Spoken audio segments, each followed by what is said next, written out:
Welcome to yet another episode of Yash Dubel's Book Club.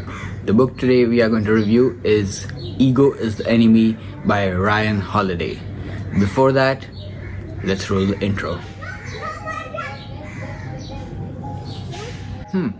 There's no intro today. Okay, I think there's something in store for you. Stay tuned. Okay, without further ado, let's get into the book review. At any given time in life, you are either aspiring to something, achieved success, or have failed. Most of us are in these three stages in fluid sense. Ego is the enemy every step along this way. So let's start with aspire. So the author says that talking and doing fight for the same resources. Research shows that while goal visualization is important, after a certain point our mind begins to confuse it with actual progress. And the same goes for verbalization. From doing to being, from earning to pretending. That's what ends up happening. There was a person in military by the name Boyd. He used to write on chalkboard 3 words: duty, honor, and country.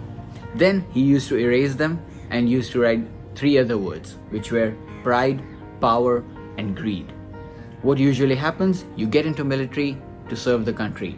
So duty, honor, and country comes. But eventually, when you get pride, you receive accolades, power comes in, and then this is followed by greed. Do we really want to do that? That's where ego ruins everything. Purpose over passion.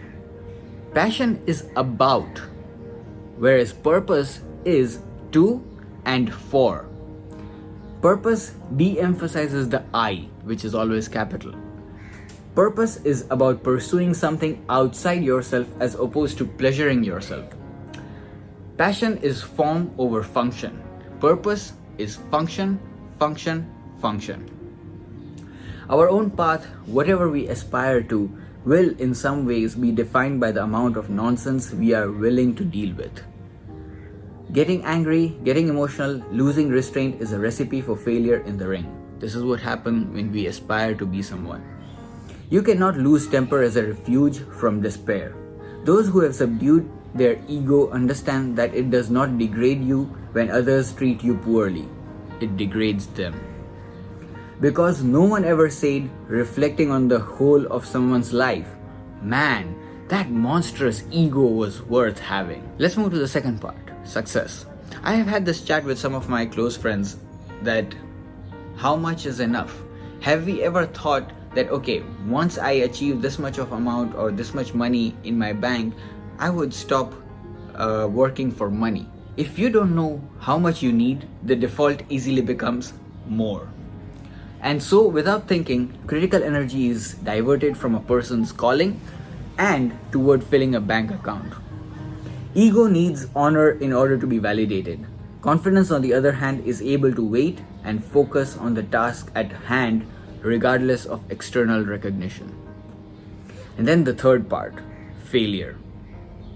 According to Robert Greene, there are 2 types of times in our lives. Dead time, when people are passive and waiting, and alive time, where people are learning and acting and utilizing every second.